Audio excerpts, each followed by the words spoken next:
Bonjour chers DG de la Money League et bienvenue à un autre épisode de MLC Fort, encore une fois un spécial Deadline. Ledge, votre humble serviteur, toujours prêt à vous servir, évidemment cette année encore. Toujours fidèle au poste, accompagné de mon acolyte Champ.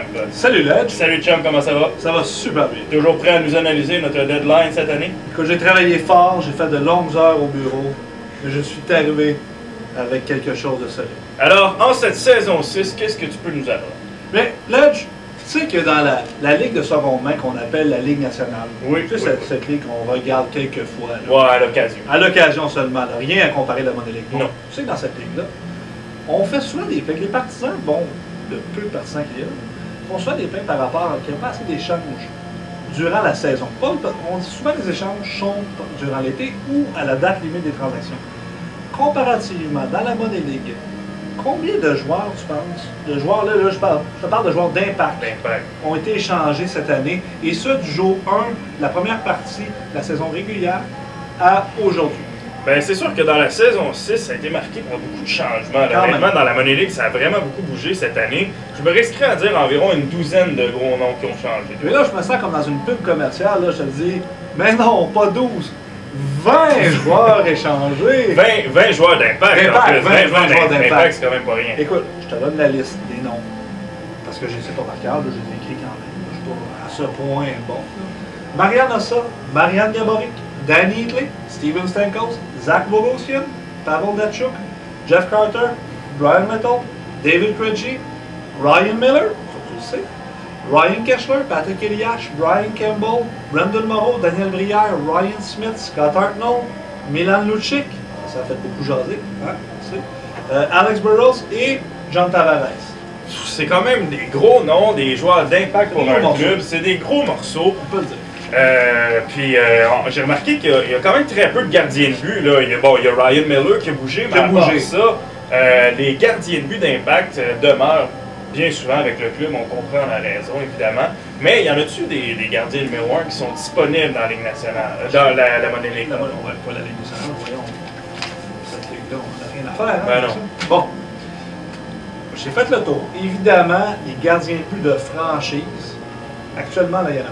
On ne se comptera pas d'histoire. De disponible. Non, de disponible, évidemment. Ce que j'ai trouvé, par contre, c'est des joueurs qui sont intéressants. Il y en a un qu'on pourrait qualifier peut-être de franchise. Selon moi, c'est un trop grand monstre qui est âgé. C'est Tim Thomas. C'est le plus gros non disponible. C'est le plus jeune.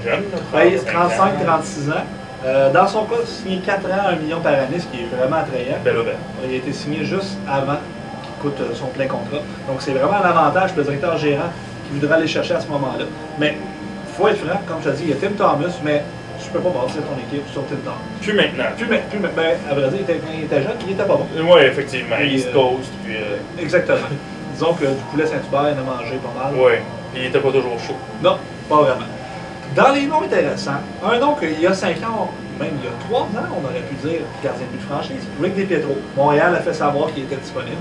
Ça, c'est un gardien de but qui peut s'avérer intéressant. C'est sûr, encore là, on ne se comptera pas de peur. Louis DiPietro, problème de blessure. Ça demeure un gros risque. Là, et il ne sera pas recoté gardien but numéro 1 avant un autre saison 9, si mon calcul est bon. C'est oui, saison 7 et 8, ouais, saison 9. Oui. Donc ça s'en vient assez loin, la saison 9. Ça. Je veux dire, évidemment, la Money League est là pour rester, mais on s'entend que c'est là. Sinon, les Rangers de New York ont annoncé, c'est vraiment pas une grande surprise, que Dwayne Rolson est sur le marché. Oui, lui aussi, plus jeune. Plus jeune, lui, gros contrat. Oui, gros contrat, très lucratif, puis lui est plus vieux encore que 40 ans. Avait été signé par Columbus lors de leur deuxième année, je m'en souviens. Le DG avait donné un contrat de 4 ans à 8,8 millions, ce qui était le maximum alloué dans ce temps-là. Et ben, ça s'est avéré payant, mais quand même, le problème maintenant, c'est que c'est sa deuxième équipe. Et de le refiler à une formation qui veut gagner, se rendre loin, n'a pas nécessairement la place. Oui, c'est ça, ça va être correct si on le refile à une équipe dont la masse est très basse. Oui. Sauf que c'est pas ce genre d'équipe-là qui veut être compétitive immédiatement. Il faut vraiment que ce soit une équipe en transition pour pouvoir avoir un gardien de but comme Rolson qui va durer quelques saisons. Et quelques, c'est deux. C'est deux. Donc, il doit avoir un autre gardien de but aussi en renfort. Exactement. Ce qui n'est pas évident comme scénario. Il y a peut-être 2 ou 3 équipes qui répondent à ce genre de critères-là. Encore faut-il qu'ils soient prêts à payer le prix qui est demandé, qui est un prix relativement cher, qui est un choix de première ronde ou plutôt non, lui c'est plutôt un allié de premier plan, de premier trio. Alors qui veut donner un allié de premier trio pour aller chercher un gardien de but? À ce moment-là, tu vas être compétitif, tu ne veux pas donner un joueur pour un joueur. Donc, pour Lawson, je serais étonné de voir partir, par contre il est disponible. Sur quel autre gardien de but, par exemple, une équipe peut se rabattre, là, advenant qu'ils ne sont pas prêts à payer pour un gardien de but qui est nécessairement coté numéro 1, ou du moins qui pourrait, à la limite, le devenir? Le devenir? Ben, on a un joueur qui est intéressant, c'est José Théodore. On n'en parle pas beaucoup. Dans son cas, Théodore est rendu à quoi? 33-34 ans? Environ. 34 ans, je pense. Il y a Mike Smith aussi. Les deux appartiennent à Calgary. Les deux sont disponibles. Mais Calgary demande un gros prix pour eux. Il veut soit échanger Théodore et Smith pour un gardien de but meilleur. Mais non, toi et moi, sans rien enlever au DG Calgary, mais qui veut donner un gardien de but meilleur pour aller chercher deux gardiens? On veut tous un seul bon gardien. C'est ça le but. Qui est à faire garder 72 matchs sur 82. C'est ça. Fait que je pense que ça demande. Je le comprends demander ça. Je veux dire, moi aussi, je voudrais avoir ça, mais les cadeaux de Noël. Ça arrive à Noël. Le Père Noël n'existe pas. Et je pense que ça va être difficile d'aller chercher ça. Sinon, Dan Ellis à Détroit, ça fait longtemps qu'il est derrière Keepers. À ce moment-là, je pense que dans son cas, pourrait bouger. Je sais que le prix aussi était quand même un choix de première ronde bien placé.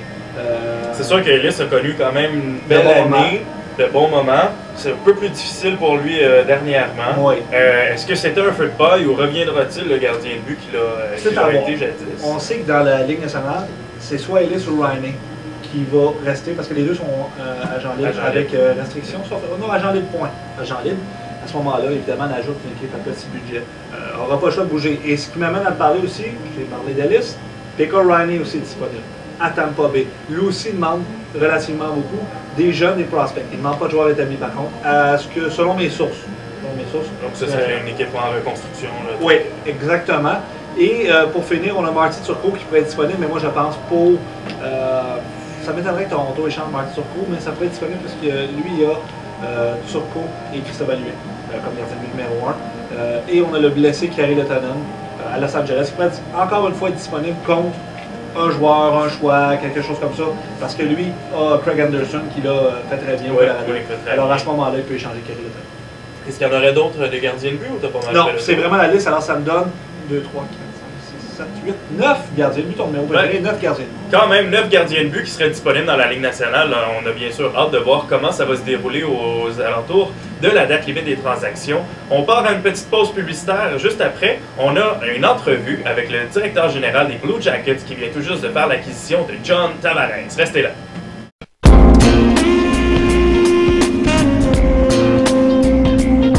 Okay, honey. I'm ready. Let's do this! Huh? What? Hockey fans aren't like other fans.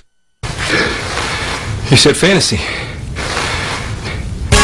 That's why the NHL on VCast has everything hockey, with top goals, plays of the week, and action-packed highlights, exclusively from Verizon Wireless.